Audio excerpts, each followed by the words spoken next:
Imagine you are standing in a dark cave 50,000 years ago. You want to tell your companion that the herd of bison is moving toward the river, but you have no words to describe it. This is the silence of early humanity. Before language, there was only the grunt, the gesture, and the desperate attempt to bridge the gap between two minds. How did we move from animalistic noises to the complex symphony of modern speech? It started with a scratch. For millions of years, our ancestors were like any other primate. They navigated the world through social cues and raw instinct, but roughly 2 million years ago, the genus Homo began to change. Our brains grew larger, our larynxes descended. We gained the anatomical hardware for speech, but we hadn't yet installed the software.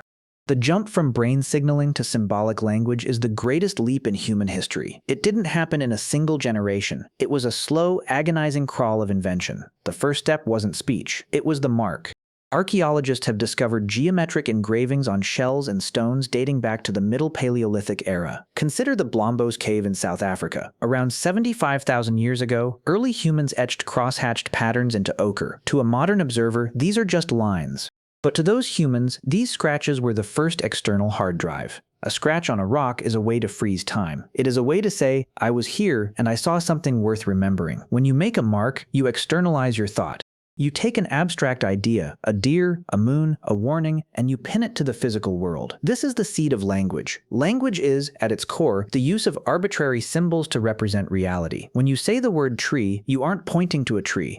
You are using a sound symbol that everyone in your group has agreed to accept. That agreement is the magic. But how did we reach that consensus? Think of the motherese hypothesis. Mothers hummed and cooed to their infants. Over millennia, these melodic shapes evolved into emotional markers.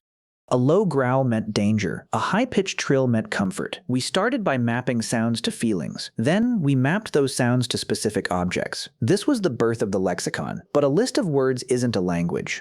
You can grunt bison all day long, but that doesn't tell your friend whether the bison is coming, going, or hiding behind the ridge. To get to sentences, we needed recursion. Recursion is the ability to nest thoughts within thoughts. I know that you know that I am lying. That is the layer of intelligence that makes us human. But here is the twist. Many linguists, including the famous Noam Chomsky, argued that language emerged suddenly due to a single genetic mutation. This is called the Great Leap Forward.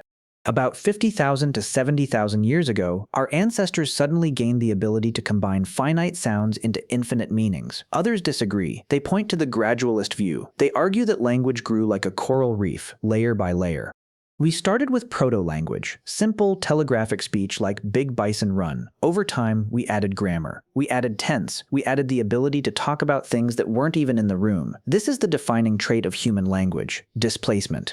It is the ability to talk about the past, the future, and the imaginary. Imagine two early humans sitting by a fire. One scratches a stick into the dirt. He draws a circle and a line. He isn't just drawing a sun. He is describing a time of day. He is planning a hunt for tomorrow.